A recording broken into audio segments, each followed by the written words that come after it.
어휴, 어제도 마셨는데 오늘 또? 술 걱정 말고 술 편한 오호! 회식은 좋은데 술이 걱정이네. 술 걱정 말고 술 편한 오호.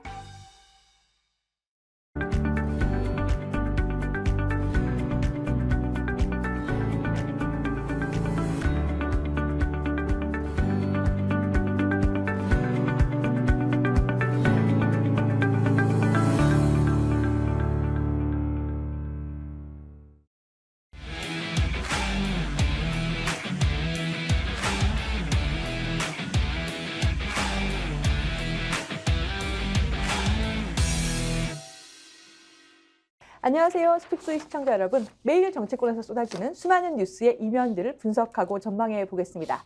정치본색 심층토론. 오늘은 확장판으로 서영주 민주당 상근부대변인, 박진영 정치평론가, 전계환 대표와 함께하죠. 세 분 어서 오세요. 네, 안녕하세요. 안녕하십니까. 오늘 확장판으로 준비했습니다. 이게 대표님이 나와주셔서 확장판인가요? 대표님도 있지만 우리 박진영 박진영 평론가님도 선배가 있어서 확장판이구나. 오셨습니다. 저같이 하찮은 사람을 해. 아마도 여기서 확장판이라고 하는 것은 덩치를 보고 확장. 한 확장, 두 확장. 협소판입니다. 협소판이에요. 이렇게 가운데로 이렇게 체격들이. 자, 저 공천 말입니다. 여기 지금 이제 민주당 상근 부대변인 와 계시지만 역대 총선에서도 이렇게까지 공천에 말이 많았나 싶을 정도로 요즘에 정말 시끌시끌해요. 아니면은 뭐 이번이 더 시끄러운 겁니까? 어떻게 보십니까? 우리 정치평론가로 이제 불러달라고 하신 박진영 부원장님. 늘 시끄러웠죠.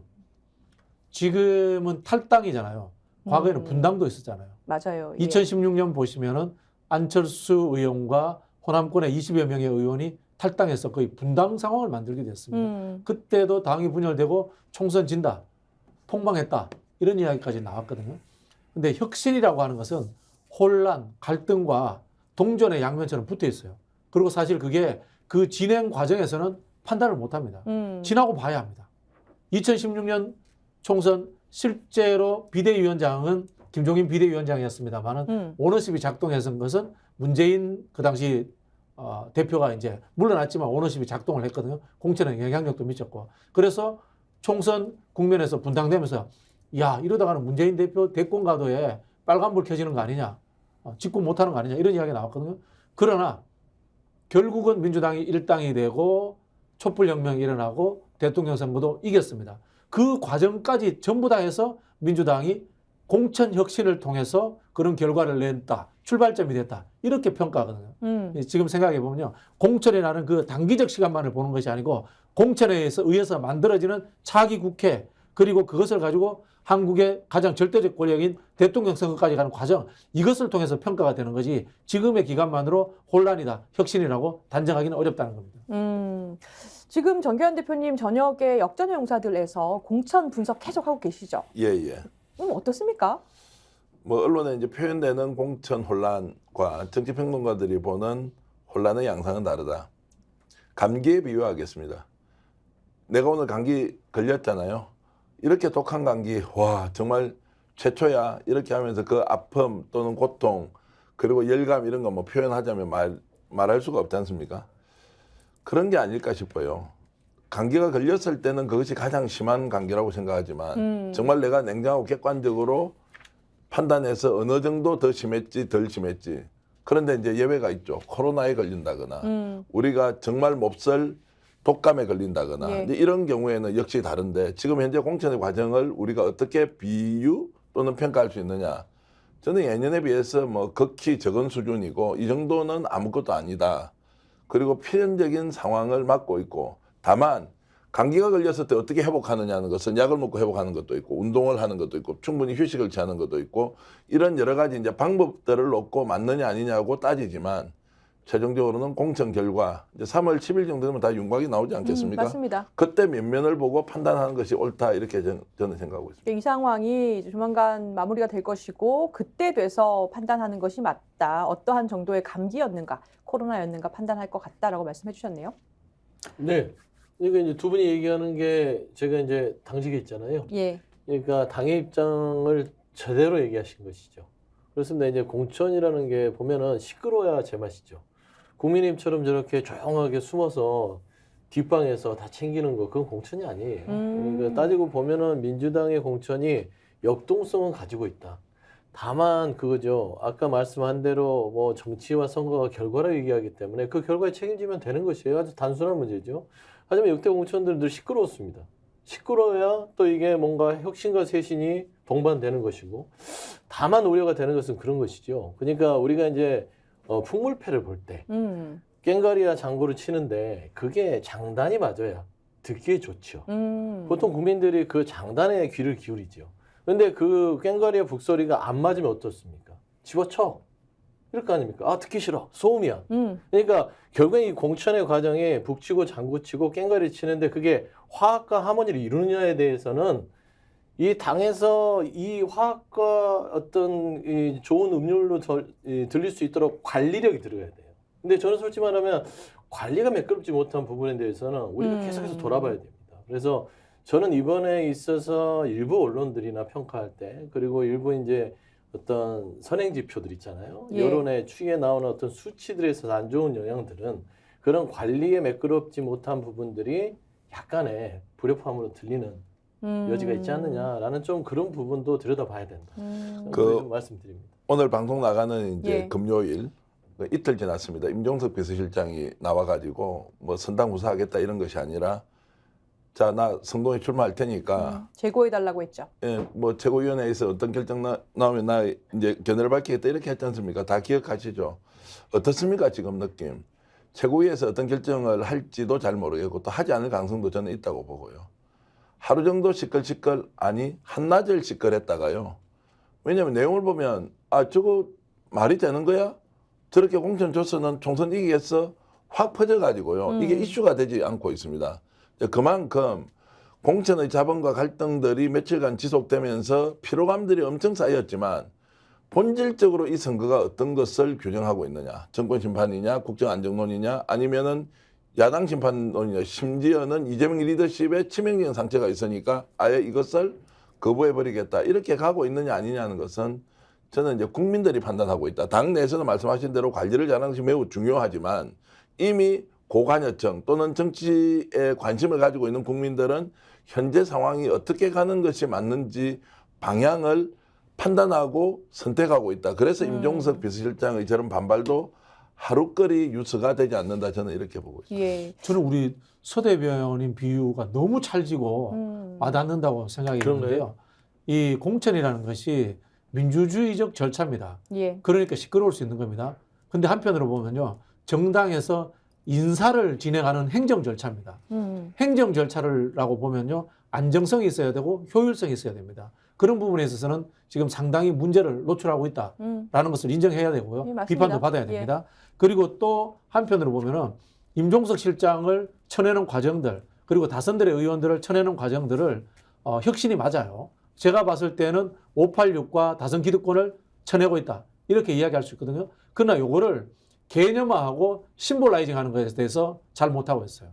전략적 실무가 부족하다는 겁니다. 자, 우리 공천은 무슨 공천이다? 혁신 공천이다. 예. 아니면 미래 공천이다. 라든가 이렇게 개념화하고 담론화하는 것이 필요하거든요. 아니면 경제민주화 공천이다. 이게 지금 당의 실무 단위가 전략적으로 잘 못 움직이고 있는 그런 측면도 저는 있는 것 같아요. 어떻게 보면 그게 이제 포장지라고도 할 수가 그렇죠. 있는데 네. 그것도 굉장히 사실은 핵심 못지않게 중요하다는 말씀해 주시는 것 그래서 같아요. 제가 늘상 얘기해요. 네. 그러니까 우리 당이 무조건 잘한다고 얘기해놔서 얘기할 수는 있죠. 보통 이제 당에서 주는 프레스 가이드를 가지고 와서 막 떠들 수는 있는데, 우리는 현실을 직면하고 거기에 대한 비판을 통해서 보완을 해야 되는, 그게 민주정당의 어떤 민주당의 모습입니다. 그랬을 때 공천 자본 분명히 존재해요. 아까 말씀한 대로 첫 번째는 우리가 많은 시간이 있었어요. 공관이 오기 전에 총선 기획단도 있었고요. 혁신 작업들을 하기 위해서 많은 것들을 했음에도 불구하고 공천의 기준을 못 세웠어요. 이번에 이 민주당의 공천은 이거다. 세대 교체다. 그 다음에 어떤 경쟁력 있는 이기는 공천이다. 예를 들어서 두 가지의 바구리를 가져다 놓고 어떤 임종석 실장이든 다선 의원들은 이 바구리에 담아서 이거는 헌신과 희생을 좀 해주십시오. 이건 세대 교체를 필요합니다. 라고 설득을 하면 명분과 퇴로를 열어주는 것이거든요. 근데 그 바구니를 준비하지 않았어요. 저는 그렇게 생각해요. 그 다음에 이기는 공천 부분도 경쟁력 부분에 있어서 투명하고 절차에 있어서 행정적인 부분들을 말끔하게 클리어하면 당신이 경쟁력이 떨어져. 왜냐하면 경쟁은 우리 안의 경쟁이 중요한 게 아니라 상대 후보가 나왔을 때 강한 상대를 거기 지역에서 포석을 했을 때 우리도 강한 상대를 내비쳐야 되잖아요. 그런 의미에서는 말하자면 동작이 최근에 이수진 의원 같은 경우가 그런 겁니다. 그러면은 이분이 반발하더라도 국민들이 보기에 이거는 말하자면은 어깃장을 놓는 그 정도의 명분을 당이 갖기 때문에 저는 그런 두 가지를 출발선에서 관리하지 못했다. 지금 배제된 분들 보시면요. 나름대로 다 개연성이 있어요. 예. 아, 저 사람 저래서 배제됐구나. 저 사람 저래서 이번에 공천 못 받았구나. 다 이유가 있어요. 근데 그거를 딱 규정화하는 것을 못 만들어낸 거예요. 그러면 자, 공천 갈등이다라고 이렇게까지 눈에 띄고 이렇게까지 시끄럽고 이렇게까지 이제 여론조사라든지 국민들께서도 신경을 쓰시게 된 것을 두 가지로 한번 나눠볼게요. 원인을. 하나는 당내 상황입니다. 반민주성에 대한 지적들이 있어요. 아까도 얘기하셨지만 한 민주당의 중진 의원이 많은 선거를 치렀지만 이렇게 마구잡이로 칼을 휘두르면서 아무 설명도 하지 않는 공천은 처음 봤다라고 하거든요. 그러니까 혁신 공천, 물갈이, 당연히 불만이나 갈등이 따르지만 이것에 대해서 소통이라든지 뭐 당내 동지에 대한 배려라든지 이런 부분, 절차적인 부분에서 결국에는 그러면 이재명 대표의 갈등 수습 능력이라든지 아니면은 뭐 정치력이라든지 이런 부분이 부족한 건 사실 아니냐라는 지적이 나오거든요. 여기엔 동의하십니까? 제가 먼저 말씀을 드리면 이제 조금 전에 마구잡이 칼을 휘두른 장면을 처음 봤다. 두 번째, 충분하게 설명을 하지 않는 것도 처음 봤다. 후자는 인정하고요. 전자는 마구잡이로 휘두르는 것은 그건 아니다. 불가피한 상황이 있습니다. 180석으로 출발해가지고요. 지금도 170석에 가까운 의원들이 있으면 지금까지 민주당이 대체로 많이 할 때는 한 30% 현역 교체, 최소 20% 현역 교체를 해왔죠. 그러면 20%만 보더라도 3, 40명 정도는 교체해도 30명 같으면 한 50명 가까이 이렇게 교체를 해야 될 거예요. 그 과정에서 필연적으로 칼을 휘두를 수밖에 없는. 자, 칼은 나는 정확하게 재단했다고 주장하는 쪽과 그 칼을 맞는 쪽은 마구잡이로 휘둘렀다고 평가하는 것은 주관적인 거고요. 다만 이 과정에서 당이 충분히 설명을 했느냐 아니냐는 것은 문제 제기를 할 수 있는데 그 설명을 누가 해야 됩니까? 당대표가 떨어진 모든 사람. 이수진 의원 하는 거 봤죠? 동작을 해서. 그분도 그러면 직접 저녁에 찾아가서 폭탄 좀 마시고 소주잔 기울이면서 자, 수진 의원 미안합니다. 양해 좀 해주세요. 라고 이렇게 해야 됩니까? 저는 오히려 공관위원장이라는 분이 어쨌든 외부에서 왔으면 그 공관위원장이 좀 적극적으로 스킨십을 하고 또 누군가는 왜 내가 떨어졌고 하위 20%에 떴냐고 공개 요구하지 않습니까? 당헌 당규상 문제없으면 공개해서 설명하고 네. 다만 이 내용을 공개하지 맙시다. 직접 보여줘야 될 거예요. 그것은 이명박 위원장의 자기 정당성을 위해서 해야 될 일인데 자, 거기에 대한 책임도 당대표가 다 진다. 제가 이제 이 말씀을 하면 마치 이재명 대표를 뭐 옹호하거나 이런 것처럼 보이지만 각자 역할이 있다는 거예요. 자, 그래도 안 되는 사람은 이재명 당대표가 나서서 또 설명을 하고 이렇게 해야 되죠.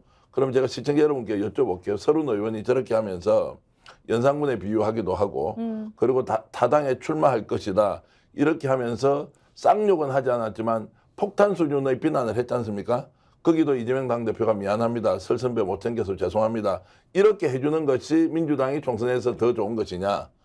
그런 분은 그런 분대로 그냥 떠나가는 것이고 새로 남은 사람이 분기탱천 또는 심기일전에서 다시 가는 것이 옳으냐는 것에 대해서는 저는 논란이 있다 이렇게 봅니다. 당에서 그 역할을 해야 될 사람이 왜 이재명 대표뿐이냐라는 말씀이 아니, 와닿는 저는 것 같습니다. 더 나아가서 그게 이재명 대표 일이 아니라고 생각해요. 이재명 대표가 문학진 전 의원에게 전화를 했습니다. 그 내용을 가지고 문학진 의원이 언론에다 공개해버렸어요. 사실 이게 대표가 전화하는 게 아니에요. 예를 들자면 이런 겁니다. 영화 우리 신세계라는 영화 있죠. 거기 박성웅 씨가 그런 이야기를 합니다. 칼을 쥐어주니까 내가 칼춤을 한번 춰야 되겠네? 칼춤을 춥니다. 황정민을 막 죽이고 이렇게 하고는 나중에는 자기가 죽습니다. 아, 죽기 좋은 날씨다 그러고 죽습니다. 그런 사람이 필요한 거예요. 칼춤을 출 사람과 그 다음에 칼춤을 추는 사람은 본인도 죽는다는 것을 알고 춰야 돼요. 근데 지금 칼춤은 추는데 아무도 칼춤을 추고 난 뒤에 죽겠다고 하는 사람이 없어요. 주류 중에. 그래서 지금 비주류라든가 언론에서 주류 중에는 왜 죽는 사람이 없어? 라는 이야기를 하고 있는 거고요. 그 다음에 이 추는 칼의 브랜드가 뭔지 이야기를 안 해줘.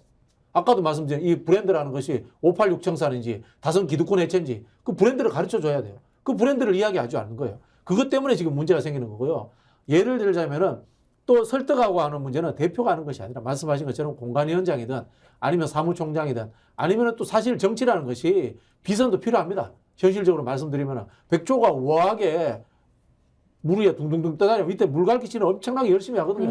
그럼 누군가 뭐 친명 중진 좌장이라고 하는 분들이 그런 분들을 설득해줘야 돼요. 대표는 하면 안 돼. 왜? 문학진 의원 사례 같은 처럼 대표가 한 것은 최종 결정에서 이야기한 것이 되기 때문에 증거로 남아가지고 이것이 큰 논란거리가 돼요. 대표는 오히려 빠져야 되는 거예요. 그런 역할 분담들이 저는 되지 않고 있다. 또 한편으로 보면은 대표를 위해서 자기 희생을 해가면서 총대를 메는 사람이 없다라는 것도 지금의 문제점이다 이야기할 수 있는 거예요. 그렇군요. 이 대목에서 조정식 사무총장 이야기 안 할 수 없지 않습니까? 몇 선입니까 이분이? 이번에 가면은 뭐 5선까지 6선인지죠. 뭐- 6선 도전이죠. 아니 단수 공천을 받겠다고 당 사무총장이 어떤 자리입니까? 우리가 보통 총선을 앞둔 시기에 당 인사 개편을 할 때 사무총장이 누군지가 얼마나 중요합니까? 당의 재산, 그 다음에 총선을 직접적으로 관리하지 않습니까? 그 이런 분이 자기가 나서서 희생을 하겠다고 선언을 해야지. 저는 이번에 민주당 공천의 마지막 과정에서 공관위가 어떤 결정을 하든 정치적으로 조정식 사무총장이 단수 공천하겠다 또는 대충 선수 끼워 넣어서 정선에서 가겠다 이러면 저는 폭망이라 생각하고요. 지금도 혁신할 수 있는 거 혁신할 수 있다. 그리고 국민들은 사람 보고 평가한다. 사람을 바꿨을 때 오는 효과는 인적 쇄신이라는 것에 대한 국민적 기대. 그것이 설사 그 사람의 실력을 정확하게 우리가 판단할 수는 없지만 매우 중요한 것이다. 그러면 아닌 사람, 아닌 대로 맞는 사람 영입하고 이런 과정에서 당당하게 국민들한테 평가받으려고 하면 조정식 사무총장 문제는 반드시 해결해야 한다 이렇게 봅니다. 그 공천 갈등으로 비춘다라는 것 원인 두 가지 말씀드리겠다고 했는데 하나는 당내 상황 말씀드렸고요. 또 하나가 자 그럼 이것이 쇄신 공천이다라고 또 보는 시각도 있지만 또 하나 권력 갈등이다라고 보는 시각이 있지 않습니까? 근데 이렇게 보여요. 왜냐하면 보일 수 있는 면이 있어요. 그러니까 민주당에서 임종석 전 대통령 비서실장이나 86 운동권 대표주자다 했던 사람들이 연이어서 공천 배제를 밟고 있고요. 그리고 정치권에서 이런 말도 있어요. 그러니까 운동권 뭐 청산 이런 슬로건은 국힘에서 걸었는데 한동훈 비대위원장이 걸었는데 직접 그걸 하는 사람은 이재명 대표 같다. 이런 말까지 있고요. 근데 이게 국민들이 보실 때 그런 거 아닌가? 이게 공천 갈등이라는 것이 본질이 쇄신이 아니라 권력 갈등이 아닌가라고 또 보이시는 이유가 사실은 이재명 대표나 이런 친명 쪽이 민주당의 주류가 아니었었지 않습니까? 그러다 보니까 이 교체 과정인 것 아니냐? 쇄신이 아니라 주류를 교체하는 것에 불과한 거 아니냐? 이런 시각도 있고 조선일보도 지금 그렇게 공격을 하고 있습니다. 아니 뭐 조선일보가 공격하는 거는 별로 관심이 없고요. 저는 그런 생각이에요. 아까 이제 정의원 대표께서도 얘기했지만 인적 쇄신이라는 부분에 주목하고 싶어요. 그러면 이제 공천 과정이 과연 인적 쇄신인가 들여다보는 것이죠. 근데 인적 쇄신이라면은 청년층 아니면은 뭐 정치 신인들을 과감하게 다성과 교체하는 모습들을 처음에 보여줘야 되는데 예. 이게 이번 공천에 그런 오해를 불러일으키는 거는 인광보인지 오해라고 보시는 아니면 거군요. 오비락인지 이거는 정말 두 개를 명확하게 구분하지 못하는 상황인 겁니다. 불확실성이 생기면 우리 민주당에 있어서는 이 공천은 실패하는 겁니다. 명확해야 돼요. 이 공천은 무엇이다. 이렇게 시끄러운 일은 무엇이다. 이게 지금 불분명해요. 예를 들면 지금 이 뭐 친명이 아닌 나머지 뭐 비명 그동안 당대표나 지도부를 뭐 비판했던 사람들 그다음에 친문이라고 칭하는 그런 그룹에 있어서 대표적인 임종석 전 실장에 대한 지금 최근의 컷오프 과정들을 보면서 또 오늘은 홍영표 그러니까 의원도 말하자면 전략적으로 하면서 아예 경선기회를 박탈해서 컷오프 시켜버렸잖아요. 네. 그러니까 이런 과정들이 진짜 어떤 인적 쇄신을 통한 것인지 이게 어떤 인광보적인 어떤 인적 쇄신인지에 대해서는 아주 두 가지가 갈립니다. 그러면 결국에 이게 어떻게 되냐면요. 선거는 이게 경선은 몰라도요. 극단에서 이루어지지 않잖아요. 중도의 중원에서 이루어지는 것인데 중원에 있는 국민들은 이거를 어떻게 판단하냐. 그게 결국에는 총선의 결과로 나오는 거예요. 그렇죠. 이거는 제가 주장하는 바가 아니라 오랫동안 당에서 활동했던 많은 중진 의원들 또 불출마 선언했던 어떤 빚이 없는 의원들이 객관적으로 지금 비판하는 것이고 최근 들어서는 비공개 의총에서 박홍근 의원이 임종석 전 실장에 대한 컷오프에 대해서 대놓고 얘기를 했잖아요. 이래서 100석이라도 가능하겠냐. 이런 얘기들이 안에서 나온다는 것은 방향성을 좀 더 클리어하게 가져가야 된다. 나는 좀 그런 말씀 좀 드리고 싶어요. 우려가 커요. 방향을 좀 더 클리어하게 가야 된다. 예. 뭐 말씀은 뭐 동의하는 부분이 많습니다. 근데 친노가요. 예. 친노가요. 친노가 친문으로 가고 예. 또 당대표 또는 대선 후보가 있었으면 그 당이 친명으로 가고 다만 친명으로 갈 때 다른 계파들도 정치를 할 수 있는 공간에서 다양한 목소리로 견제와 균형을 이루어서 자기 대권 주자도 만든다. 그러면 지금 현재 민주당이 친문으로 가면 좋겠습니까? 아니면 우리가 존경하는 노무현 대통령 시절로 돌아가서 친노로 돌아갈까요? 결국 어떤 프레임으로 그것을 설명하든 지금 현재 민주당은 당대표가 이재명이고 그리고 이분이 77.77%의 당원 득표율로 당선이 된 사람 아닙니까? 그러면 저는 그것이 자연스러운 과정이라고 보는 것이고요.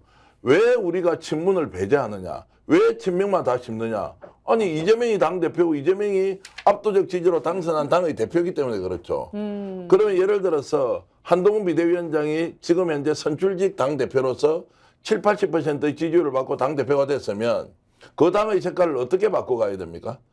그 지도자가 갖고 있는 가치, 철학, 비전 그리고 대한민국의 미래 설계의 방향에 맞는 사람들로 대폭 교체를 하고 원래 또 존재감이 있기 때문에 이분은 우리 당을 위해서 전략자산으로 중요하다는 분 그대로 둬야죠. 그러면 홍영표 지금 의원 같은 경우 그분도 몇 선인지 모르겠지만 하도 오래 해가지고요. 그러면 본인이 험지 좀 나가가지고 인천도 어려운 데 없지 않습니까? 또는 서울 주변에도 어려운 데가 있을 거 아니에요.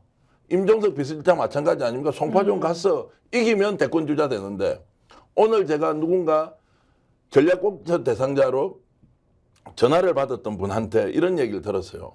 제가 들어보니까 진짜 험지 중에 험지예요. 지금 그분은 정치 안 해도 괜찮은데 야 이거 이렇게 부탁하는데 어떻게 해야 되나 고민하더라고요. 저는 그것이 어느 정도 민주당의 애정과 사랑과 그리고 진보정치 또는 대한민국 미래를 걱정하는 사람이 험지 가는 것은 희생이 되겠죠. 손해가 날 수 있겠죠. 그럼에도 불구하고 나는 이미 우리 사회로부터 우리 정당으로부터 우리 유권자들로부터 받은 것이 너무 많기 때문에 뛰겠다.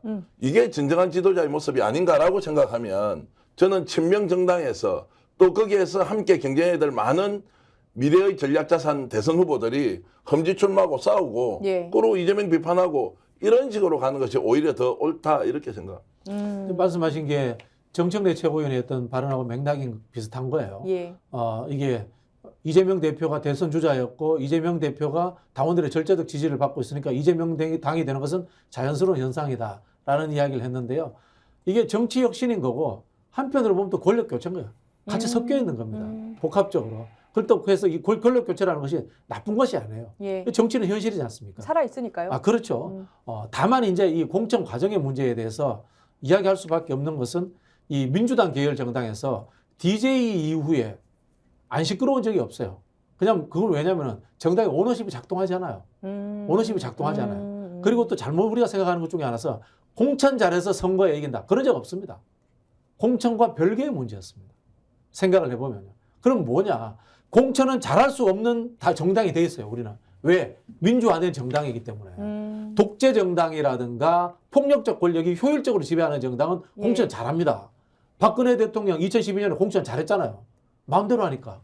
잘했지 않습니까? 지금 국민의힘도 조용합니다. 네. 폭력적으로 하니까 조용합니다. 그러나 민주정당은 시끄러울 수밖에 없어요. 그래서 공천 잘해서 이긴다라는 생각을 버려야 됩니다. 오히려 저는 지금의 문제는 이런 것 같아요. 공천은 시끄러울 수 있는데 그것에 시선을 돌릴 수 있는 메인 정책 이슈, 그 다음에 선거 프레임을 끌고 나오지 못하는 정책적인 무능함과 전략적인 부족이 더 문제라는 생각이 듭니다. 예를 들어서 오늘 지금 김건희 쌍특검 관련해서 이 재부의가 됩니다. 제의가 되는데요. 이거 오늘 통과시킬 것 같으면 일주일 전부터 빌드업 해야죠. 그 이슈에 대해서 지도부가 계속 떠들어야 되는 거 아닌가요? 그런데 지도부가요. 언론에서 질문 던지는 당내 공천 관련 악의적 질문에 대해서 거기 다 맞장구 쳐주고 있습니다. 그렇게 하는 거 아니에요. 전략이라고 하는 것의 첫 번째는 전환이에요. 내 하고 싶은 거 이야기하는 건데 상대가 바라는 걸 계속해서 변명해 주고 있습니다. 그럼 그 프레임에 빠져드는 거예요. 이걸 누군가가 제어했어야 되는 거예요.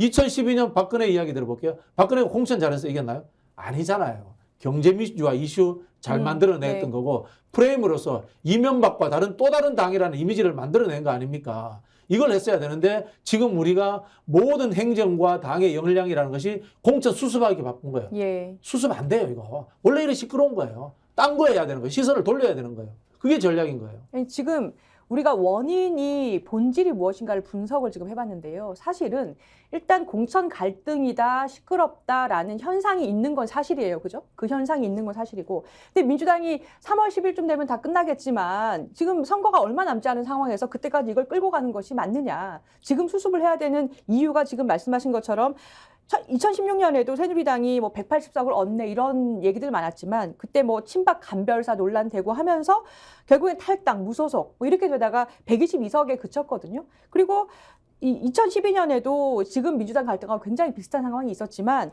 그래서 또 2012년하고 비교하면서 위기감을 얘기하는 분들이 많아요. 그러니까 결국에 뭐냐면은 지금 그 본질이 뭐가 됐든 옳든 그러든 간에 4월 총선이 목전인데 뭐 친문이다, 뭐 비명이다라고 하면서 이런 갈등 구조로 계속해서 가는 것이 맞느냐라는 겁니다. 이게 공천 끝나면은 뭐 사라질 이슈긴 해요. 공천이 끝나고 이제 선거에 들어가고 후보 등록이 돼서 딱 시행이 가르쳐지면 사라지긴 할 건데 그 여운은 남아 있을 것이에요. 근데 아까 다 뭐 지금 저희가 얘기하는 것들은요. 결과론적으로만 얘기하면 이 결과에 대해서 이 지도부와 대표나 누구나 이제 책임을 지면 되는 것입니다. 여기 결과가 얘기해 주는 것이거든요. 그래서 이 부분은 지금 시끄럽지만 본게임 들어가면 이것 말고 이제 새로운 프레임으로 싸우게 돼 있어요. 그래서 저는 그 부분에 대해서 크게 염려를 하지 않습니다. 다만 뭐냐면 우리가 왜 총선에서 이겨야 되는가를 잊어먹고 있다는 것이죠. 중요한 건 이번 총선 민주당에서 승리해야 되는 이유는 반드시 대표가 했던 151석이 돼야 되는 이유는 이 무단 윤석열 검찰 정권에 대해서 심판하고 더 이상은 국정에 대해서 마음대로 못하게끔 하기 위한 마지막 거두발을 입법부에서 지키자라는 거 아니에요? 그거죠. 입법 권력을 지켜야 되는 그러니까 거죠. 그게 과연 실현 가능하냐는 것들을 지도부는 매우 세심하게 고민을 하는 것입니다. 과연 분열과 이런 이 잡음을 통해서라도 그게 가능하다면 가는 거예요. 밀어붙여서. 누가 뭐라고 하겠습니까? 그거는 뭐 지도부가 책임지겠죠. 다만 저는 민주당 역사를 돌아봤을 때 친노, 친문, 친명으로 가는 이걸 구분한 자체가 전 너무 좀 뭐라고 해야 되죠? 인정을 할 수가 없어요. 왜 DJ는 뺍니까? 김대중, 노무현, 문재인, 이재명 다 민주당이 지금 계보를 잇고 있는 지도자잖아요. 구분을 해서는 안 되는 겁니다. 그걸 했기 때문에 최근에 문재인 대통령께서도 얘기했던 거는 명문정당으로 가자 했던 거예요. 그러면 그게 최소한 고려가 됐는지라는 것을 한번 반성할 필요가 있고요.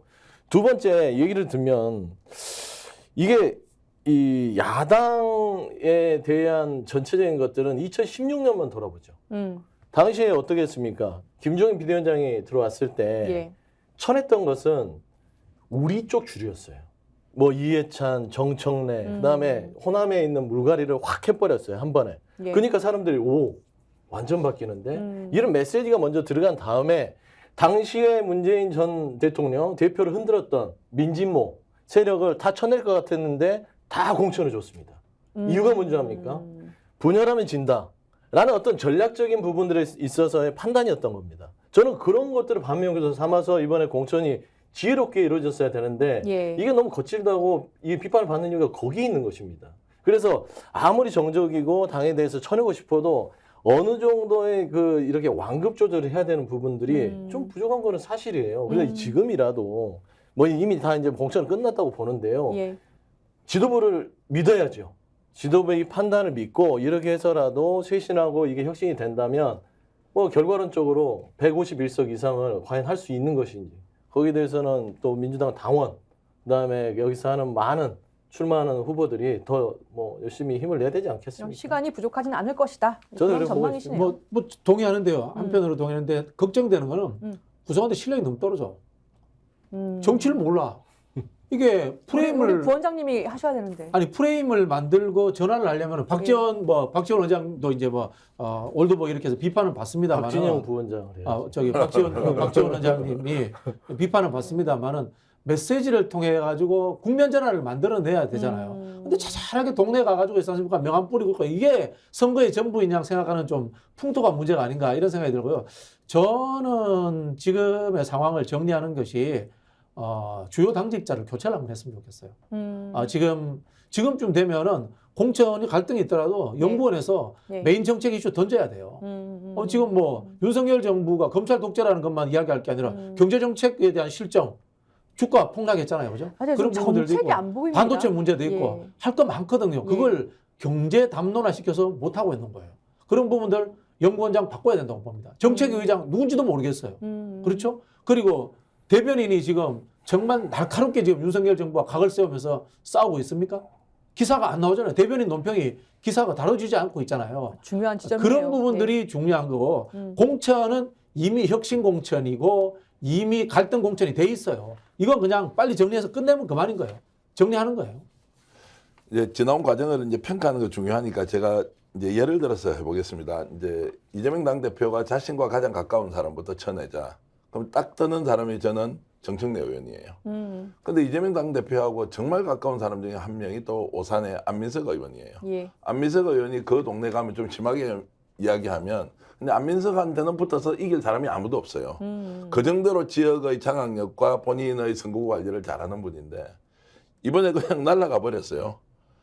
이분은 지금 억울하기 짝이 없을 거예요. 어떤 다른 후보하고 붙이더라도 자기는 이길 수 있는데 왜 나를 자르지 이렇게 할 건데 나와서 이런저런 얘기를 하지 않고 있습니다. 근데 정청래 의원 한번 비유해 보겠습니다. 그 마포울에서 정청래 의원 말고 네. 국힘에서 누가 나오면 싸워서 이길 만한 사람이 좀 있습니까? 자, 오산은 안민석 아니어도 누가 가더라도 이길 수 있다는 것. 홍영표 의원 지역구는 자 그러면 부천 어린데 거기도 인천에서 누가 나가더라도 이길 수 있는 지역구. 이제 이런 지역구에 있는 사람들과 이 사람 아니면 이길 수 없는 지역구. 자, 이걸로 보면은 본인의 측근을 자른다 그러면 전 한 두 사람 정도. 그 외에 측근이 누가 있어요? 실제로 친명이라고 외치면서 당에서 활동한 사람 누가 있습니까? 조정식, 그 다음에 정성호 의원 이런 분들이 친명인가 아닌가 합리적인 분이긴 한데 그분들이 불출마한다고 해서 효과가 있을까? 저는 그렇지 않은데 어쨌든 이런 면에서 조금 더 복잡한 상황을 보고 이해할 필요가 있다는 거고요. 네. 다른 한편으로는 윤건영 의원, 친문 핵심, 문재인 대통령과 가장 가까운 사람. 고민정 의원 그대로 단수 공천 받았고요. 그리고 관악을 해서 정말 제가 아끼고 좋아하는 후배 임채연 그냥 이유 없이 떨어지고 거기에 정태호 그분이 전략 공천 받아버렸어요. 여론조사 비슷했습니다. 자, 이런 것들 그리고 자 지금 전북에서 이제 정동영 어떻게 할 거냐. 그리고 전남에서 지금 박지원 원장 어떻게 할 거냐. 이게 남아있지 않습니까? 그러면 이현주 전 의원을 영입해서 내가 책임지고 이현주를 자 벨트로 만들어서 추미애, 이현주, 전현희로 가지고 수도권 한번 해보겠다는 것. 이분들 제가 다 봐도 진명 아니거든요. 이기기 위해서 뭔가를 짜고 있다. 부분적으로 불만이 있고 그것을 비판할 수는 있지만 종합적으로 봤을 때 이게 그 정도로 지금 공천이 갈등 양상, 공천이 엉망진창 그리고 관리 능력 부재 이렇게 갈 만큼 비판을 많이 해야 되느냐. 그러면 한 100에 30 정도 잘못했으면 30만큼 비판해야 되는데 우리는 혹시 지금 100으로 비판을 하고 있는 건 아니냐. 이제 이런 질문을 제가 좀 던져보고 싶습니다. 분기점에 있다고 봐요. 예. 분기점에 있다라고 보는 게 빨리 국면 전환을 해야 돼요. 자꾸 제가 말씀드리는데 쓸어 담을 수 없는 것은 포기해야 돼요. 포기해야 되고 공천 잘했다라는 소리 지금 못 들어요. 어차피. 근데 이걸 또 못한 것도 아니에요. 결과론적으로 말씀드린다고 했지 않습니까? 그러면은 이게 이슈가 되지 않고 다른 이슈가 되도록 만들어야 되는 거고 우리 아까 서영주 대변인도 말씀하셨지만 이 선거에 시대적 과제가 있잖아요. 윤석열 정부 심판이다. 그걸 빨리 내걸어야 돼요. 예를 들어서 제가 옛날에 이런 적이 있습니다. 그 대통령 친구분이 출마를 하셨는데 정책 이해도가 떨어지죠. 예. 그래서 이제 TV 토론할 때 제가 그런 이야기 그렇게 시켰습니다. 제가 대통령 친구로서 제가 대통령 오래 있어 봤어. 이렇게 말머리에 무조건 그걸 넣으라고 했어요. 윤석열 정부 심판하기 위해서 공천도 빨리 마무리하고 윤석열 정부 심판하기 위해서 내가 여기 시장도 도는 거고 윤석열 정부 심판하기 위해서 내가 저녁에 당원들하고 미팅도 하는 거고 이게 결국은 반복과 또는 학습되도록 유권자들이 시청자들이 학습되도록 계속해서 던져주는 거 이게 이제 담론의 형성 과정이거든요. 이런 것들을 좀 유념을 하셔가지고 3월이 넘어가면은 바로 좀 전환을 했으면 좋겠어요. 그러면 저는 예. 지금 뭐 이 공천 과정의 갈등 이런 것과 별개의 문제로 바닥에 흐르는 윤석열 정부에 대한 심판론이 여론조사에서 아직도 아주 간고하게 구축되어 있잖아요. 그런 부분이 있기 때문에 저는 충분히 국면 전환해서 민주당 입장에서 이길 수 있는 방향으로 전환이 가능하다 이렇게 봅니다. 그 언론에서 짠 프레임들이 있는 것 같아요. 그죠? 친명 공천이냐 여부에 대해서도 정계환 대표 다른 의견 말씀을 해주셨고, 그런데 또 국힘이 지금 표정 관리 중이다. 좋아서 이런 또 언론에서 계속해서 그렇게 보도되는 부분이 있어요. 그러니까 뭐 예를 들면 한동훈 비대위원장이 당내에서 나온 160석 발언에 대해서 근거 없는 뭐 발언은 전망은 금물이다. 이렇게 단속시켰다. 이런 식의 보도가 되고 있는데, 근데 보면 사실은 국힘의 공천도 그렇게 잘 되고 있느냐? 들여다보면 깡통 아니냐. 그러니까 2차 경선에서 사실은 뭐 TK, PK 다선 의원들 전원 생존했어요. 뭐 주호영, 김기현, 김상훈, 이현승 등등. 그리고 현역이 강세니까 쇄신이 없다라고 지적을 했더니 이철규 공관위원 뭐라고 했냐면 현역 교체가 최고선이 아니지 않느냐라고 이렇게 또 반박을 했단 말입니다. 결국에 국힘도 총선에서 지금 교체 지수? 국민들이 바라시는 그러한 높아야 되는 지수는 빨간불 아닙니까? 빨간불이 아니라요. 한동훈식의 공천은 지금 숨어서 몰래 나눠 먹는 식이에요. 숨어서 몰래 소리 나눠 안 먹는다. 내서 그냥 막 숨어서 뭘 먹고 있어요. 이게 뭐 민주당의 어떤 공천에 대한 어떤 언론의 일방적인 보도도 있지만 한동훈이 좀 야갔다. 얕게 공천을 하고 있다. 예를 들면 지금 저는 놀랬던 게요. 지금 현역들이 다 횡재하고 있잖아요. 현역 불패잖아요. 그런데 뭐 아무렇지도 않게 지금 공천이 잘 되고 있다 그러고 있어요. 그 다음에 이제 돌이켜서 인유한 혁신위에서 현신하라고 했던 사람 다 살았잖아요. 뭐 주호영, 김기현부터 권선동부터 시작하고요. 예를 들어서 뭐 박덕금 의원 뭐 상임위에서 그 기관한테 공사 수주했음에도 공천 받았잖아요. 돈 봉투 사건 하는 정모 의원님. 그다음 또 누구 있습니까? 저기 수해 현장 가서 비 오면 좋겠다는 김모 의원. 네네. 그냥 너무 수두룩박둑하고 자질이 안 되는데 다 그냥 하는 거잖아요. 그리고 신인도 하나도 없잖아요. 신인 행사라잖아요. 그래놓고서는 지금 민주당만 공격합니다. 본인이라 잘해야 되는데 민주당 공천이 어쩌네, 뭐 학살 공천을 하면서 뭐 제명당이네 이러는데 그냥 여기는 윤석열 대통령이 시킨 대로 윤석열의 어떤 내려주는 지시대로 조용하게 나눠먹기식의 공천을 하면 얼마나 한심합니까? 그러니까 윤심과 한심이 복합된 한심당의 수준의 공천을 하고 있다. 야, 저는 그렇게 생각이 오늘 들어요. 비유를 많이 하십니다. 아까 사물놀이에 이어서 좀 한심당이다. 찰진 대변인이 계시는데 왜 그 우리 서 대변인 이야기하시는 그러게요. 것을 당에서 이렇게 헤드라인을 뽑아서 안 써보는지 한심당. 모르겠어요. 한심당이잖아요. 아니, 그렇죠. 그래서 한심당. 이번에 서영주 대변인이 좀 파주에 출마라도 했으면 정말 민주당의 혁신공천 그러네. 상징이 됐어야 될 텐데 정말 신길전에서 좋은 정치 직접 국회에서 한번 해봤으면 좋겠다는 생각이 들고요. 저도 이어서 좀 말씀드리면 농담처럼 이야기하겠습니다. 어제 대구 지역 공천 발표가 났습니다. 예. 제가 아는 분들이 많더라고요. 다 현역이에요. 네. 그리고 굳이 바뀌었다면 전직 대구시장 권영진 시장하고 김영판 의원이 교체가 됐어요. 그것은 새로운 인물이 왔다고 하기가 어렵고 8년 동안 대구시장 한 분이 달서을 지역구일 겁니다. 거기서 달서구 지역구에서 공천을 받았으니 경선에서 이겼죠. 자, 이게 이제 시스템 공천의 결과입니다. 국민의힘이 그렇게 강조했던 시스템 공천의 결과 30% 삼선 의원 같은 경우는 감점까지 했지 않습니까? 네. 그런데 기존에 있는 국회의원들이 거의 다 됐습니다. 5선 했던 조호영 의원, 6선 가면 국회의장, 그리고 대구는 이제 드디어 국회의장이 탄생하는 도시가 됐으니까 그분도 제가 잘 압니다. 자, 이렇게 저렇게 따지면 친소관계로 따져보면 아는 분들이 많이 있다. 참 이게 정말 이제 뭐 웃지만 슬픈 현실이다라는. 대구 경북이 국민의힘 공천의 혁신 상징 도시가 돼야 된다. 이번에 70% 물갈이 할 것이다. 예. 최소 50% 가겠다. 대구 경북의 공천 혁신을 이루지 않으면 국민의 미래가 없다라고 했는데 대구 경북의 절대 다수의 현역 의원들이 살아나고 있다. 자, 이거 국민들이 어떻게 평가하겠습니까? 지금 공천 갈등 없다. 안정적인 국면이다. 한동훈 비대위 체제가 뭔가 새로운 걸 한다? 이게 맞습니까? 자, 왜 그러면 그분들이 그렇게 공천 받느냐? 첫 번째 실력이 좋아서 그렇다. 현재 당에 만들어 놓은 규칙에 따르다 보니까 30% 감점을 받더라도 그대로 되었다. 뭐 이거 인정입니다. 그런데 국민들에게 어떤 감동을 주고 있죠? 기득권이 더 공고화되고 지역사회에서 더 이상 정치적 새로운 물결이 생길 가능성이 없고 그러면 이분들 공천 주면 김건희 특검은 피해갈지 몰라도 이분들이 진짜 친윤입니까? 자, 그렇게 지금 친윤 또는 친한을 내세워서 국정 운영의 동력을 갖겠다고 하는데 이게 되느냐? 예.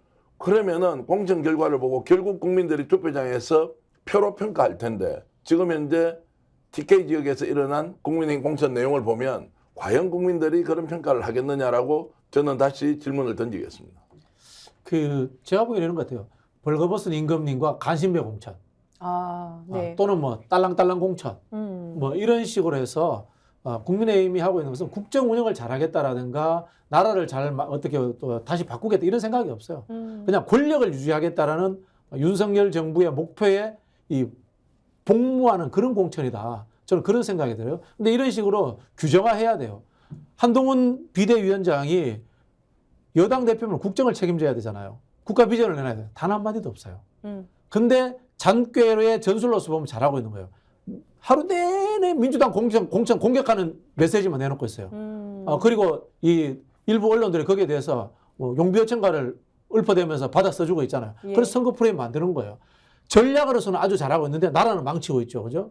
이게 한편으로 보면은 민주당이 그런 전략적 머리를 못 굴리고 있는 것과 대비되는 측면이에요. 제가 늘 말씀드리면 방어가 안 됩니다. 방어할 필요 없어요. 민주당도 공격해야 돼요. 민주당은 야당이잖아요. 기본적으로 공격해야 됩니다. 그리고 논리적이고 합리적으로 비판하는 것도 중요하지만 규정화하고 개념화하고 라벨링화 해야 돼요.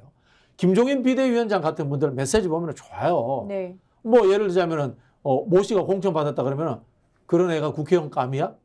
이 한마디로 그냥 아웃돼 버리는 거예요. 그 규정할 수 있는 묵직함들 있지 않습니까? 그 본질을 깨뚫는 촌철살인들 이런 것들을 뽑아내는 지금 빨리 전략 단위를 구성해서 다시금 돌려야 돼요.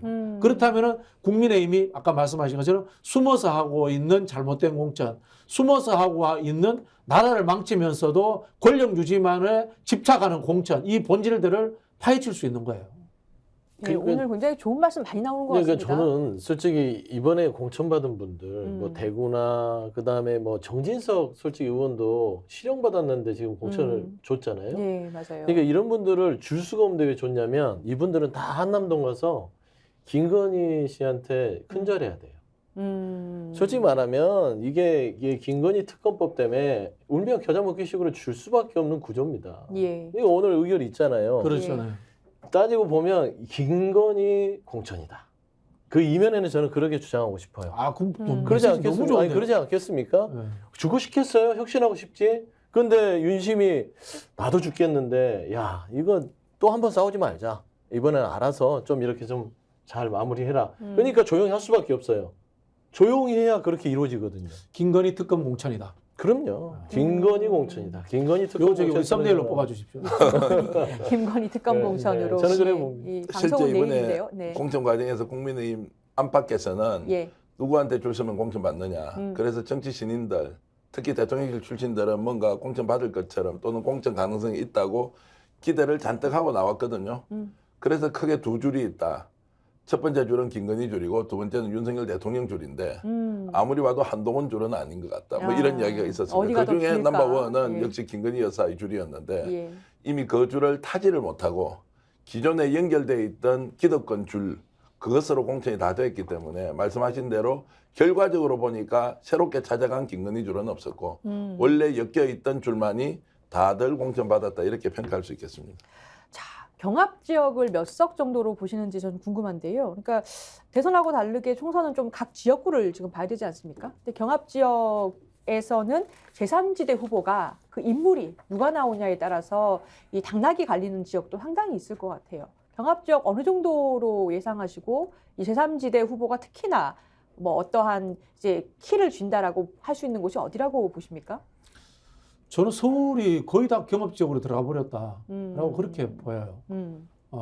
지금 여론조사를 보면은 특히 이제 이 중도층의 응답률이 떨어져 버렸어요. 중도층에서도 윤석열 대통령을 싫어한다가 55에서 60%가 나왔거든요. 예. 이게 좀 하락해 버렸어요. 그런 부분에서 서울 시내 지역구는 거의 다 이제 경합 지역으로 가버리지 않았나 뭐 그런 생각이 듭니다. 결국은 그 중도층들을 다시 윤석열 심판으로서 이제 불러 세우는 것이 민주당의 이제 전략이 되어야 될 것이고요. 한편으로 보면은 국민의힘은 끊임없이 윤석열 대통령과 김건희 씨를 화면에서 안 나오도록 하는 거 이게 이제 전략이 되겠죠. 그러면 한 50개 정도? 쉽게 예. 예측하기 좀 불가능하지만 눈에 띄는 건 있죠. 영호남은 경합지역이라고 보기는 힘들어요. 예. 그거는 뭐 아니면 더죠. 호남 쪽은 이제 말하자면 뭐 이렇게 새로운 뭐 이렇게 탈당을 해서 삼지대를 구성하거나 조국신당과 힘을 합쳐서 하는 부분에서 지역구가 뭐 바뀔 수는 있지만 아주 극소수일 것 같고요. 결국엔 수도권인데 경합지역이라면 화성동탄 아니겠어요? 거기에는 이제 다양한 색깔들을 가지고 뛰어들고 특히나 뭐 예를 들면 이현우 의원 같은 경우는 화성에서 나름대로 본인 스스로 경쟁력이 있음에도 불구하고 우리 민주당 측도 있단 말입니다. 예. 그런데 국민의힘도 들어가요. 그럼 여기가 혼전의 양상이죠. 이런 데가 경합지역이거나 아니면 한강벨트가 지금 최근에 우리 당에서 전략적인 판단을 하면서 많이 드러냈어요. 그러면 거기에 있을 때 잠재적으로 내부에 있던 탈당한 의원들이 결국엔 거기에서 출마를 해버린다면 거기에는 어쩔 수 없는 구도상 경합지역이 됩니다. 뭐 동작, 뭐 마포 갑도 마찬가지고요. 그렇죠. 뭐 여러 가지 수치들이 그렇습니다. 예를 들면은 중성동구도 마찬가지예요. 임종석 전 실장이 출마를 하진 않을 걸로 저는 알고 있지만 만에 하나 이 정도 팽팽한 사이에서 전현희 전 의원과 윤희숙 이렇게 둘이 붙었을 때 누구 하나가 스윙보트로 뭐 개혁신당에 오거나 새로운 미래가 오거나 진보 보수에서의 삼지대가 판을 흔든다면 여기도 경합지역이 될 수 있어서 좀 나름대로의 수도권이 많은 리스크를 좀 안고 있다. 저는 그렇게 좀 분석을 중성동구에 여론조사를 해봤거든요. 예. 차기 국회의원 선호도 압도적 1위가 정원호 성동구청장이 나왔어요. 50-60% 나왔던 걸로 제가 기억하고요. 예. 나머지 후보들은 한 자릿수 나왔어요. 결국은 임종석이냐 아니냐가 중요하지 않은 거야. 정원호가 이제 그분이 이제 구청장이니까 도와줄 수는 없죠. 선거법 때문에 도와줄 수는 없지만 그분이 가지고 있는 후광 효과라든가 그분의 조직들 이런 분들이 어떻게 움직이느냐가 결정적인 영향력이지 임종석 실장 문제는 중요하지 않은 거에 돼버렸고요. 근데 이제 조은호 청장이 뭐 잘 아시겠지만 예. 임종석 실장과의 관계가 있잖아요. 예. 그러니까 서운함이 있어서 이거는 이제 판단의 문제고요. 그러니까 근데 이제 뭐 당연히고 이분도 정치를 계속 하신다면은 임종석 실장보다 더 잘 될 수도 있는데 계속 밑에 있어야 될 이유는 없죠. 당에 또 기여할 필요도 있는 거죠. 뭐 이번에. 일단 뭐 이제 그런 것까지 고려가 되지만 구도만 봤을 때는 다른 외부인이 왔을 때 흔들리면 그게 경합적이라고 저는 본다. 네, 그렇죠. 그런 부분이 있고 예. 또 더 중요한 것은 예. 동작을이에요. 지금 제가 알기로 나경원 전 의원을 꺾은 여론조사가 아무도 없었던 걸로 알고 있어요. 예.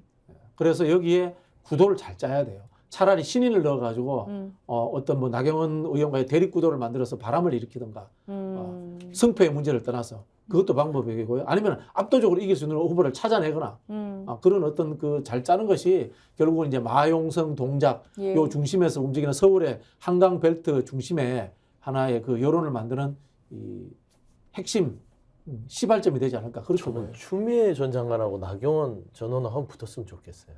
재밌을 것 같아요. 예, 다들 그렇게 재미를 위해서는 아니 뭐 게임 하시더라고요. 저는 뭐 이제 관전 포인트에서는 좀 제가 그런 뭐 아는 게 느낌이 있는데 차마 말씀을 못 여론조사가 드리겠습니다. 아마 그렇게 추미애 좋진 않죠, 지금. 추미애 장관을 장관한테. 공천하지는 않을 것 같아요. 그 지역이 제가 살고 있는 지역인데요. 예, 나경원 그 전 의원 오셔서 교통정리 뭐 초등학교 앞에서 많이 하십니다. 예. 그래서 요즘은 그 무슨 이야기가 나오면 그분 누구지? 김구 선생님 증손자 이야기가 또 동작에 많이 나와요. 아 그래요? 그 이제 나경원 의원하고 이 스토리텔링에서 대립각이 예. 만들어진다. 아, 뭐 한일전 이런 이야기 하시는 분들도 있어요. 예. 제가 농담처럼 말씀드리면 남자가 하늘 품으면 5, 6월에 서리가 내리고요. 여자가 하늘 품으면 1년 내도록 비가 안 온다 이런 말이 제가 농담처럼 좀 드릴게요. 나경원 의원 전 의원이 지금 동작을 해서 자신이 태어난 이래로 저렇게 열심히 선거운동을 한 것은 처음이다.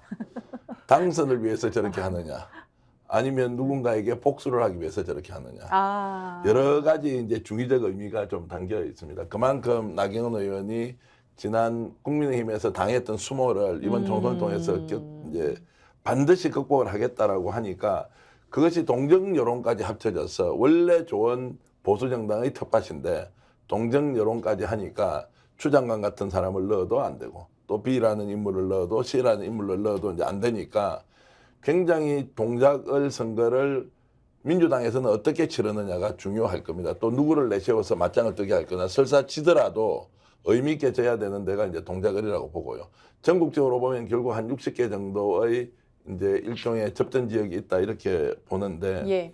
중요한 것은 두 가지일 겁니다. 하나는 중도층이 과연 이번에 정권 심판 선거로 동참할 수 있는 그 에너지를 이제 민주당에서 제공할 수 있느냐의 문제가 첫 번째였고, 그건 아까 말씀하신 그 과제가 있고, 두 번째는 이제 제3정당의 움직임이 실제로 민주당의 표를 깔아먹을 것이냐, 국민의힘의 표를 깔아먹을 것이냐. 저는 지금 국민의힘 쪽에서 많이 깎여 나갈 것이라고 생각하는 이유가 이준석 신당 때문에 그렇습니다. 영남 지역에서 이번에 공천한 내용을 보면 거기에서는 어떤 식으로든 후보를 낼 것이고, 또 말씀하셨던 동탄과 같은 지역에서는 전략 지역이기 때문에 이원우 의원 있죠. 거기에 또 이준석도 뛰어든다 그러지 않습니까? 판을 크게 가져가겠죠. 이제 그렇게 보면 오히려 민주당은 지금 연합 비례정당을 통해서 뭔가 단일한 대우를 만들 가능성이 높고, 국민의힘 쪽에서는 개혁신당이 뭔가 새로운 정치 세력을 만들어서 갈 가능성이 있고, 그러면 여기 이제 남아있는 데가 조국신당과 그리고 송영길 신당이 있지 않습니까? 송영길 신당은 지금 들어보니까 호남에서 어찌됐든 호남의 소위 말하는 수박공천 지역에 자객공천을 해서 승부를 걸겠다. 그다음에 조국신당 같은 경우에는 지역구 후보를 내지 않고 비례정당으로 가는 것이니까 비례정당은 총수에서 득표율로 의석을 가져가니까 실질적인 영향이 없다고 보면, 지금 제3정당의 움직임으로서 여야 간의 유불리, 지금 거대정당 유불리를 따져보면 오히려 국민의힘 쪽이 불리할 가능성이 있다. 이렇게 저는 이제 전망하기 때문에 접전 지역에서도 대단히 큰 싸움이 벌어지겠지만 결과적으로는 다수 의석 그리고 압도적 의석 확보의 가능성은 여전히 민주당이 높다고 저는 봅니다. 그렇게 보시는군요. 정권 심판론이 작동하면은 제1야당한테 표를 몰아주는 전략적 투표를 하게 돼 있습니다. 그걸 이제 빨리 민주당이 횃불을 들면 되는 거고요. 이준석 대표 문제는 그런 것 같아요. 이준석 대표가 대구에서 출마를 한다. 그럼 타겟이 국민의힘이 되는 거고, 이준석 대표가 화성에 출마하면 민주당이 타겟이 됩니다. 물론 이제 표의 확장성은 차이가 있을 거예요. 저는 화성에 출마하면 이준석 대표 한 자릿수 나올 거라고 봐요. 이원욱 의원도 한 두 자릿수 못 얻을 거예요.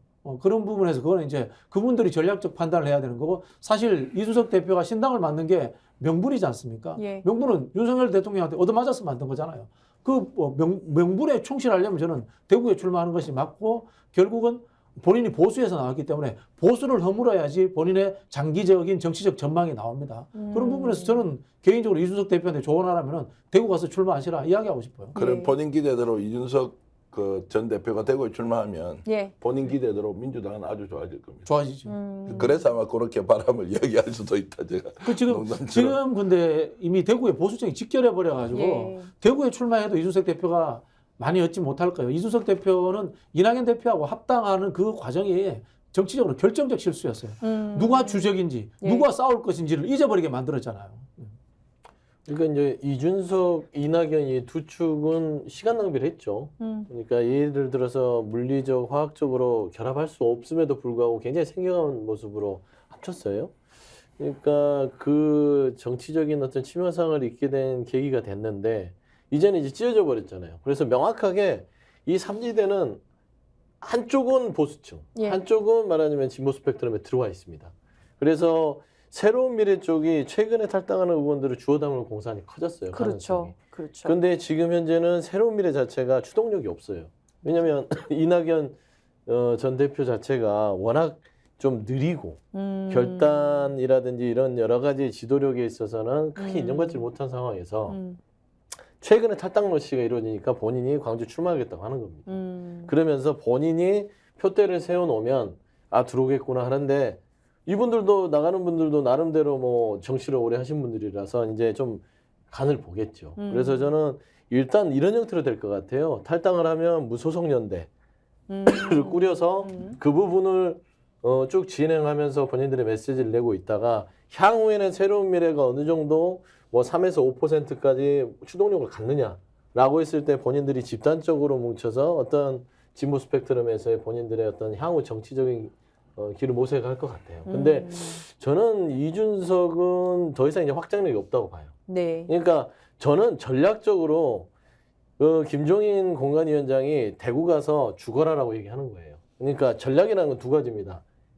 히어로를 보내서 그 지역을 너의 그 개인기로 잡아먹어, 이겨. 네. 그래서 국회 입성해. 아니면 두 번째는 네가 가서 전사가 돼서 그냥 장렬하게 전사하면서 그 지역에 붐을 일으켜서 전략의 어떤 벨트를 만들어. 이 두 가지 축이거든요. 잘 죽는 거 말씀하시는 잘 죽는 거죠. 근데 대국어라는 건 잘 죽으란 소리예요. 그래서 개혁신당의 전반적인 포션을 높여서 비례정당의 표를 흡수하기 위해서, 그러니까 정당 지지율을 높여야 비례를 많이 가져오잖아요. 저는 그런 류의 포석을 지금 김종인 위원장이 던졌는데 현재는 이준석이 거기에 대해서는 아마 좀 긴가민가 하는 것 같아요. 큰 정치를 하려면 저는 대구 출마하는 게 맞는 것 같아요. 그렇죠. 이제 마삼중인데 네. 마사중이 되는 게 두렵겠죠. 이준석 대표 입장에서는.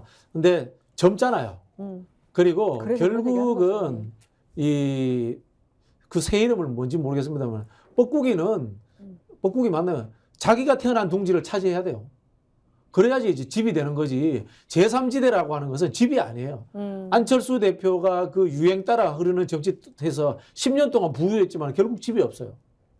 보수냐 진보냐 정치라는 것은 결국 갈라져 있는 거예요. 그래서 자기 정체성이 분명해야 되는데 이준석 대표의 정체성은 자기가 정치 시작한 곳 보수다. 그렇다면 보수의 심장이라고 할 수 있는 대구에 가서 승부를 봐야지만이 이 오래 살잖아요. 올해 20년 이상 정치해야 되잖아요. 거기에서 저는 비전이 생기지 않나 뭐 그런 생각이 들고요. 이낙연 대표는 현실적으로 힘들 겁니다. 힘들 거라는 생각이 들고 뭐 예를 들자면 저는 송영길 신당 같은 경우에 이낙연 대표가 광주에 출마한다. 그럼 송영길 신당도 거기다가 유력 인사 하나 꼽아버리면은 3자 구도로 재밌을 것 같아요.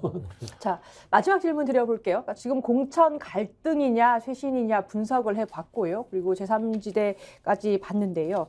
이제 공천이 조만간 정리가 됩니다. 그러고 나면은 정당 대 정당으로 유권자의 심판을 받는, 선택을 받는 때가 금방 오는데요. 그러면 이 남은 기간 동안 민주당 또 국민의힘 다 제대로 된 프레임 전쟁을 한다면은 어떤 프레임을 해야 되겠습니까?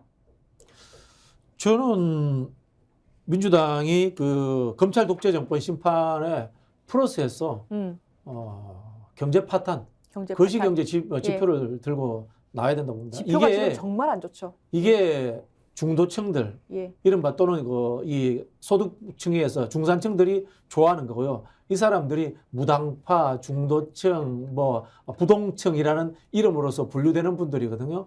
이분들이 제일 좋아하는 이슈예요. 그걸 저는 불을 지피면은 윤석열 정부에 대한 이 부정적 여론 60%를 다시 민주당 중심으로 결집시킬 수 있다라고 봅니다. 검찰 정권 심판과 그리고 민생, 경제. 민생하고 경제는 다릅니다. 민생은 보통 이제 복지 정책이라든가 서민들의 뭐 자영업자 정책 이런 걸로 보이는데 이 거시경제 정책을 좋아합니다. 중도파들은. 알겠습니다. 네. 제가 보기에는 이제 우리가 보통 갈등을 이렇게 쳐다보지 않습니까? 갈등은 두 가지 양태가 있다. 이 갈등이 계속 심화되는 갈등이냐, 아니면 이 갈등이 완화되는 갈등이냐. 저는 빠르게 정리되고 있다고 봅니다. 민주당에서 지금 공천 갈등 문제는 빠르게 정리되고 있기 때문에 공천 결과가 나오지 않습니까? 그때부터 민주당은 통합 공천을 이루었다라고 선언을 하면 아마 색깔을 한번 보십시오. 다양한 색깔들이 들어와서 야, 이게 다 이재명 색깔 맞아? 오히려 친명들 다 당했네. 특히 정치 신인들은 엄청나게 지금 희생을 당하고 있단 말이에요. 예. 그래서 이제 그 결과를 보면 지금 현재는 이 갈등이 심화될 수도 있다고 하지만 결국 정리가 되고 있는 갈등이라 이렇게 보고요. 국민의힘 같은 경우에는 갈등 자체가 부존재했죠. 압박에 의해서는 어떻게든. 그래서 갈등 없이 공천 잘했습니다. 그래서 공천의 결과를 보니까 이것이 통합 공천인지 아니면 이미 기득권 공천인지 국민들이 이제 평가할 것이라고 보고요. 그런 상황에서 이제 양정당이 메시지를 내겠죠. 선대위원장을 누가 맡느냐, 어떤 키워드로 국민들을 설득하느냐 이제 이런 것들을 보면 되겠지만 예. 결국에는 정권 심판론을 뛰어넘는 논리가 국민의힘이나 보수 언론에서는 나올 수 없다고 보고요. 이제 나만 이런 거죠. 이재명 엉망진창이다. 저 사람 대통령감 아니야. 자, 문재인 때문에 나라 파탄 났어. 이렇게 계속 주장하는 총선을 치른다? 그러면은 아마 그들이 가장 걱정하는 상황, 총선 폭망이 올 수밖에 없는 상황이다. 그래서 지형이나 구도는 여전히 저는 민주당이나 야권 세력에게 유리하다 이렇게 봅니다. 예. 이번 선거의 프레임은요. 아까도 이제 말씀 주셨지만 경제문호 반드시 들어가야 됩니다. 저는 반대로 거시경제보다는 미시경제 지수, 밥값. 저 오기 전에 밥을 먹는데 국밥 한 그릇에 10,000원이에요. 예전에 6,000원, 7,000원 하다가 10,000원씩, 11,000원씩 받습니다. 예. 김밥 한 줄에 4,000원씩이에요. 그 다음에 뭐 청양고추 한 봉지 살려면 3,000~4,000원씩 합니다. 못 사요. 지금 사과값이 시금치니 너무 비싸요. 그럼요. 사과 그러니까 안 먹고 있습니다. 이 자체가 오렌지 국민들이 드십시오, 우리 오렌지. 국민들이 너무 착해서 이걸 참고 있는 것인데 이런 부분들을 부각시켜서 실질적으로 보여주고 두 번째는요. 윤석열을 끄집어내야 됩니다. 그렇죠. 지금은 한동훈에 가려 있어요. 지금 고도하게 한동훈을 내려서 한동훈 정권이 아니잖아요. 지금 윤석열 정권입니다. 국정운영의 책임자는 한동훈이 아니에요. 윤석열 대통령의 이 국정운영의 책임자면 이번에 심판해야 될 대상은 윤석열이지 한동훈이 아닙니다. 우리는 그것을 절대로 간과하면 안 됩니다. 자꾸 한동훈의 프레임에 빠져서 한동훈의 말에 대꾸를 하지 말고 윤석열, 그다음에 윤석열 대통령의 배우자인 김건희에 대한 정확한 어떤 심판을 얘기하고 공정한가 이런 부분들에 대해서 정확하게 던지면 솔직히 국민들이요 바보가 아닌 이상 경제도 엉망이지 공정하지도 않지 매일 말 따로 행동 따로 하지 이런 부분에 있어서는 심판해 주실 거라고 믿습니다. 네. 자, 오늘 좋은 말씀 많이 나온 것 같습니다. 여기까지 하겠습니다. 자, 지금까지 서영주 민주당 상근 부대변인, 박진영 정치평론가, 그리고 정계환 대표와 이야기 나눴습니다. 세 분 감사합니다. 예, 다음 주 월요일은요, 오전 8시 30분 최경영의 정치본색 라이브로 이어지고요. 지금까지 저는 조수진 변호사였습니다. 고맙습니다.